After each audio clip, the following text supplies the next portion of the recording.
नमस्कार मित्रांनो. श्रावण मास म्हणजे सणांचा मास असेही या मासाचे एक आगळे वैशिष्ट्य आहे. श्रावणातील पहिला सण नागपंचमीचा. या दिवशी स्त्रिया उपवास करतात, नवीन वस्त्रे अलंकार परिधान करून नागदेवतेची पूजा करतात आणि त्याला दुधाचा नैवेद्य दाखवतात.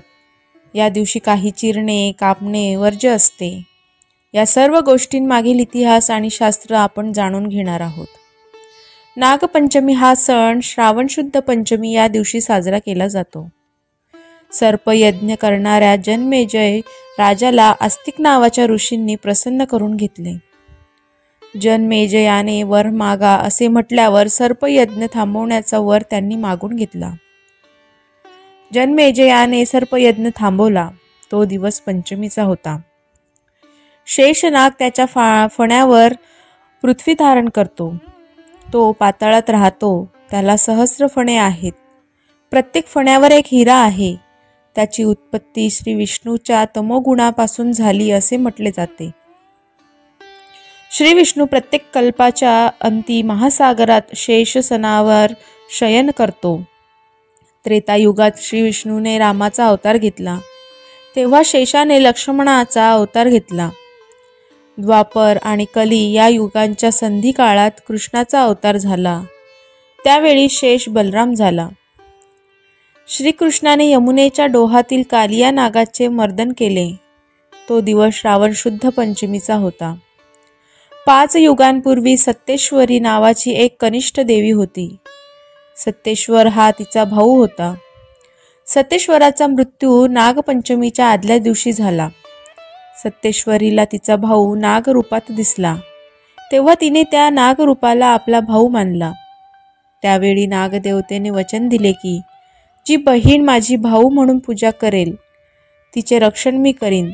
त्यामुळेच त्या दिवशी नागाची पूजा करून प्रत्येक स्त्री नागपंचमी साजरी करते. जाणून घेऊया नागपूजनाचे महत्त्व. नागातील श्रेष्ठ जो अनंत तोच मी अशी गीतेत श्रीकृष्ण आपली विभूती सांगतो. अनंतम वासुकीम शेषम पद्मनाभम च कंबलम शंखपालम धृतराष्ट्रम तक्षकम कालियम तथा. याचा अर्थ असा: अनंत, वासुकी, शेष, पद्मनाभ, कंबल, शंखपाल, धृतराष्ट्र, तक्षक आणि कालिया अशा 9 जातींच्या नागांची आराधना करतात. त्यामुळे सर्पभय उरत नाही आणि विषबाधा होत नाही. तर नागपंचमीच्या दिवशी उपवास करण्याचे महत्त्व काय आहे जाणून घेऊया. सत्तेश्वराचा मृत्यू नागपंचमीच्या आदल्या दिवशी झाला. त्यामुळे भावाच्या शोकात सत्तेश्वरीने अन्न ग्रहण केले नाही. त्यामुळे त्या दिवशी स्त्रिया भावाच्या नावाने उपवास करतात. भावाला ती चिरंतन आयुष्य आणि अनेक आयुधांची प्राप्ती हो आणि तो प्रत्येक दुःख आणि संकट यातून तारला जाओ, हेही उपवास करण्यामागे एक कारण आहे. नागपंचमीच्या आदल्या दिवशी प्रत्येक बहिणीने भावासाठी देवतांकडे हाक मारल्यास त्याच्या भावाला 75% लाभ होतो आणि त्याचे रक्षण होते.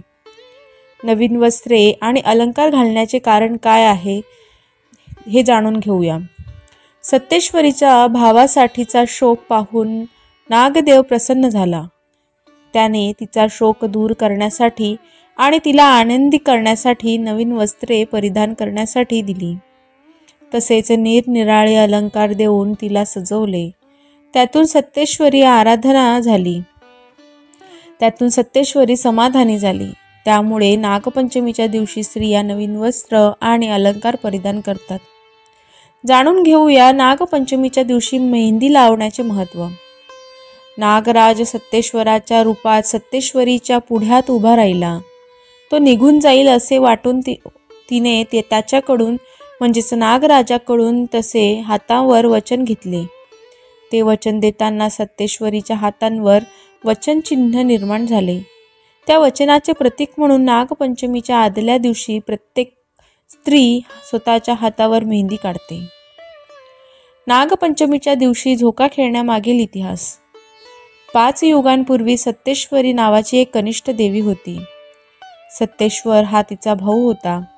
सत्तेश्वराचा मृत्यू नागपंचमीच्या आदल्या दिवशी झाला.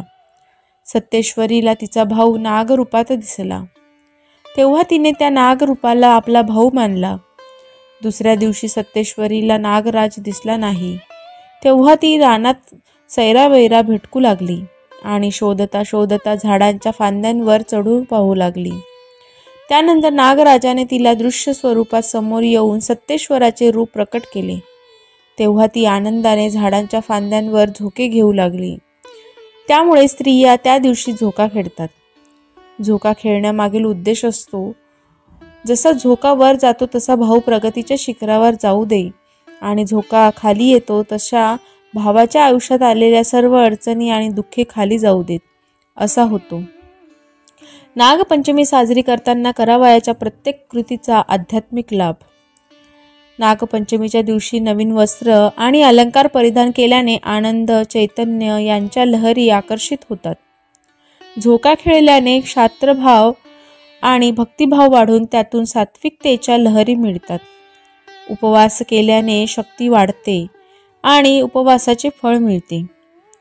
जी स्त्री नागाच्या आकृत्यांचे भावपूर्ण पूजन करते तिला शक्तितत्व प्राप्त होते. या विधीमध्ये स्त्रियांनी नागांचे भाऊ म्हणून पूजन केल्यामुळे त्यांच्या भावाचे आयुष्य वाढते. नागपंचमीच्या दिवशी नागाची पूजा करणे म्हणजे नागदेवतेस प्रसन्न करून घेणे. नागपंचमीच्या दिवशी नागाची पूजा करणे म्हणजे सगुण रूपातील शिवाची पूजा केल्याप्रमाणे आहे. त्यामुळे त्या दिवशी वातावरणात आलेल्या शिवलहरी आकृष्ट होऊन त्या जीवाला 364 दिवस उपयुक्त ठरतात. जाणून घेऊया नागपंचमीच्या दिवशी प्रत्येक साधिकेने करावयाची प्रार्थना. नागपंचमीच्या दिवशी जी बहीण भावाच्या उन्नतीसाठी ईश्वराला कळकळून आणि भावपूर्ण प्रार्थना करते, त्या बहिणीची हाक ईश्वराच्या चरणी पोहोचते. त्यामुळे प्रत्येक साधिकेने त्या दिवशी ईश्वरी राज्याच्या स्थापनेसाठी प्रत्येक युवकाला सद्बुद्धी, शक्ती आणि सामर्थ्य मिळवण्यासाठी प्रार्थना करावी.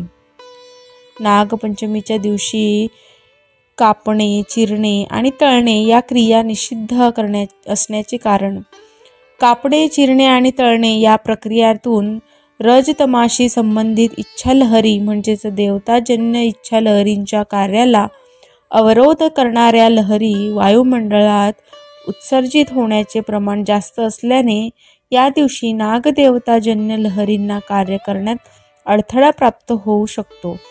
या कारणास्तव नागपंचमीच्या दिवशी अशा प्रकारच्या कृती केल्याने पाप लागू शकते. म्हणून नागपंचमीच्या दिवशी कापणे, चिरणे, तळणे तसेच भूमी उकरणे, नांगरणे या कृती निषिद्ध मानल्या जातात. ही माहिती तुम्हाला आवडल्यास व्हिडिओला लाईक, शेअर अँड कमेंट करा. धन्यवाद.